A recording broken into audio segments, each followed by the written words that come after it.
How's it going, YouTube? NCG here, bringing you a Gren Maju deck profile complete with a side deck.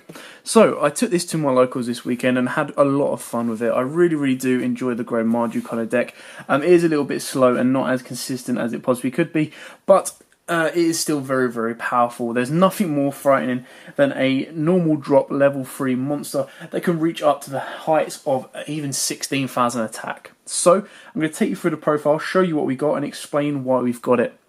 So you play triple of the core card, which is Gren Maju the Isa. It'd be very nice to kind of see this in a super and an OTS reprint, so fingers crossed Konami are watching. This card gains attack and defense for each card that is removed from play. So it's very cool, times 400. So you Pot of Desires, he's a 4k beater already, and he's very powerful. He is the core main of the deck. Now, in order to combo off nicely with this guy, we play triple Eater of Millions.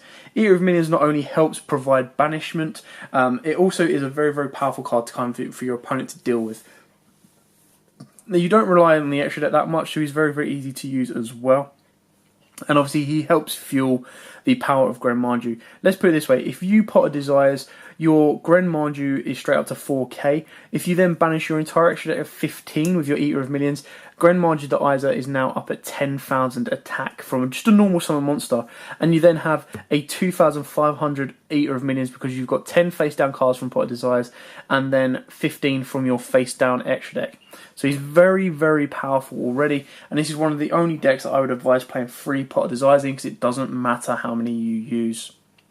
Now, to protect these guys when you don't have them on board, you've got triple Battle Fader and triple Swift Scarecrow. Obviously, Swift Scarecrow, Battle Fader is better than Swift Scarecrow in the fact that Swift Scarecrow has to negate the attack to be effective. To combo off with that, we play the hand traps of 3 Ash Blossom and double Ghost Ogre. Now, these can be any ratios you wish. They can be 2, 2, and 2 if you want to add in effect veilers into this. But in this scenario, Ash is obviously always more powerful. We then play double Necroface, which again help you for providing you with banish costs. And should you need to, after doing all your Pot of Desires, you can normal summon your Necroface, put it all back in, and then get a very beefy Necroface, which includes the cards your opponent has banished too. Next up, we play 2 Kaijus. This is a go in second version. Now, go in second is always nice to be able to Kaiju your opponent's monster and then go attack with Gren Maju for game. Yes, you could also put in Gamma Seal to give you that extra 600 that will win you the game. The reason I've got 2 of the Raiden is because they are dark for the Allures, and it's very helpful to get rid of these of Allures if need be. It just provides me with a bit more draw and discard fodder than the Gamma Seal did. Onto the spells, like I said, one of the very few decks that I would advise playing triple Pot of Desires in, because even if your opponent negates Pot of Desires, you've always got a plus from it already. Triple Lure of Darkness, banishing off your Necroface, this is very powerful. Sometimes you have to banish your Eater of Millions, you don't always want to do so, but you can. And then of course you can banish your Kaiju as well. Double Gold Sark, you obviously combo this off by hitting your Necroface and getting your opponent to banish the top 5 cards of their deck. And that then plays into either your side deck or of course your main deck by boosting up your Gren Maju by an extra 2,000 attack already. Double Pot of Duality. Now, I did used to run this at 3. The reason I've dropped this down to 2 is because sometimes I want to Kaiju my opponent and I can't if I've used Duality, and sometimes I want to get my Eater of Millions out and sometimes I can't. So Duality is very good in the sense that it gives you that additional 1 of 3, but it can also be cut. You could side it in a third should you want to go with the going first build, and when we get to the extra deck I'll show you, which I've got a 15 card engine that can just be put straight in, taking out all hand traps to go first and rely on more back row heavy disruption. I played 2 DDR. Should you banish off of Necroface your Gren Maju, obviously DDR can help you special summon it back, which again is another reason that you want to be careful with your Pot of Dualities and when you play them. On top of that, you can obviously bring back any of your other monsters apart from Eater of Millions. Double Twin Twister and double Hey True Nade. Now, I really want to see one of these. If I'm going second, I want to see these in my open hand because my opponent can obviously strike my Eater of Millions, my Necroface and stuff like that. So being able to clear off any back row that might be an issue towards my Gren Maju or the OTK kind of play. These are ideal for that. You can bump into a third Twin Twister if you wanted to, but the ratio I've got here of 2 and 2 is this just lets me deal with any strikes, warnings and judgments, and then Twin Twisters again lets me do the same, but I might not always have the discard cost for Twin Twisters.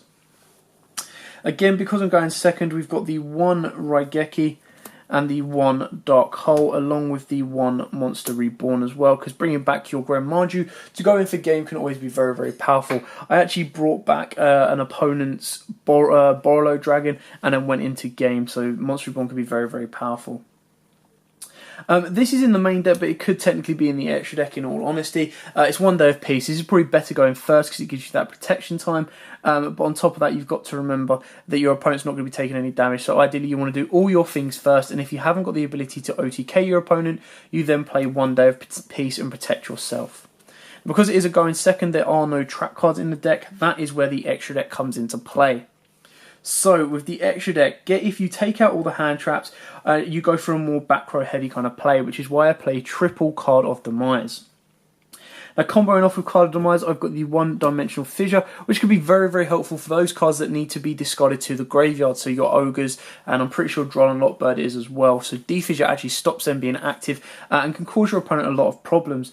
Again, on top of that, Defissure combos off nicely with another card in my extra deck that I like to play when I'm going second, or if I feel this is if we're going into game 3, and that's DD Dynamite. This actually won me 2 games over the weekend, and can be very, very powerful. So you inflict 300 points of damage to your opponent, life points, for each card that has been removed from play on their side of the field. So this can be very, very helpful, especially if you're Necro facing as your go-to play, not to mention if they play Pot Desires, and of course if you've got Defissure and Macro Cosmo in play, can also help aid this card. Now if you don't want to play this card, you can play Soul Absorption, and you go the opposite end of the spectrum, that anytime a card is banished, you gain life points. By doing so, if you do play your Soul Absorption, you might not want to always play evenly matched. Because this deck is going second, you could obviously main evenly matched should you choose to, but evenly matched is a nice little straightaway in this goes for going second as an option as well, to kind of clear your opponent's big boards and then move in. But obviously you're not going to be going in for your OTKs or your game winners with evenly matched. You're just going to use it there and then to kind of help clear your opponent's board and get them back to square one.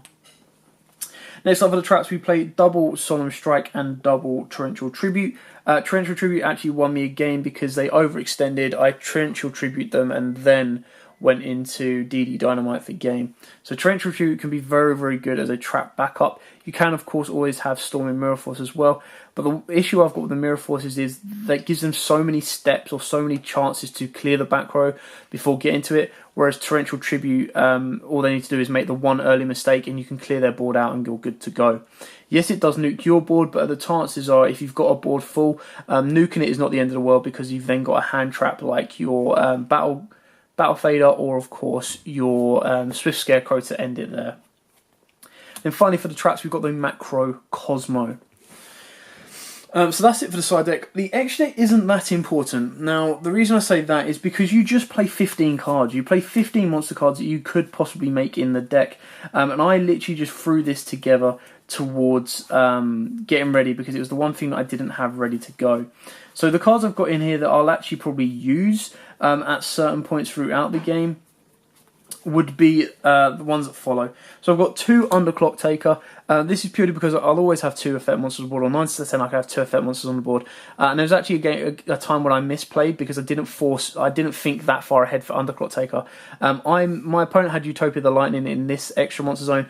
I brought out a Necroface that went up to 6,000 and put him in this zone, and then double checked Underclock Taker and it says it had to point to the one below it. So if I put my Necroface here, I could have gone Underclock Taker, pointed the Necroface, reduced one of my opponent's monsters to 0, not the Utopia Lightning because obviously it goes up to 5k, and then attack with the Necroface and it would have been game. So on a misplay on my behalf, I kind of lost the game, but that's where Underclock can actually win you the games, especially if you've got like your Gren Maju or, like I said, a very, very powerful card on board.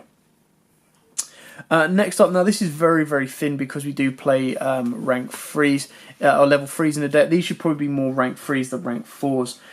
So I've literally just put in a Tornado Dragon, a Baguska, and then a number Utopia and then a Utopia the Lightning. These again are not as staple as they probably could be, so you can take these out should you wish. But these are probably the rank 4s I'd be going into if I ever had 2 Necroface on the board. Not saying that would ever happen, but just in case they did. Alternatively, these would then be rank 3s because you've got your Ghost Ogres and your Ash Blossom as well as your Gren Maju. So these could be like your Break Sword, your Acid, or anything like that for a bit of protection should you wish. Then going on to the Synchros, I've got 2 Black Rose Dragons because you can sync these up with your Necroface and of course your one of your hand traps should you open up with that. Okay, so these could be level 6s if you want to. They can be a Charge Warrior or a Coral Dragon, so it just gives you a couple of options to name. And then we've got a Link 2 of Proxy Dragon, a Link 3 of Deco Talker, and 2 Link 4s of Borolo Dragon. Now again, these can be any kind of options you want. They could be a Topological Bomber Dragon, or of course they could be a Saruja should you wish. You very rarely go into these. These can all be Reaper targets should you want to side in Reaper. Like I said, the only staple one that I would say you must play would be the Underclock Taker because it does actually serve you quite a good useful purpose in the deck. Other than that, the rest are entirely down to you as to whether or not you would like to play Reaper targets or whether you would like to play cards that you might possibly go into. Anyway, that is it for the deck profile. It's definitely a nice little anti-meta deck that I think is quite fun to play and can really catch your opponent by surprise. But thanks for watching. Don't forget to like, comment, subscribe, share. Until Thursday, guys, where I will be bringing you another deck profile. If you have any suggestions you want to see, then let me know in the comments below and I'll, of course, put one together for you. Other than that, have a very, very good week and I'll see you on Thursday. So, cheers, guys. See ya.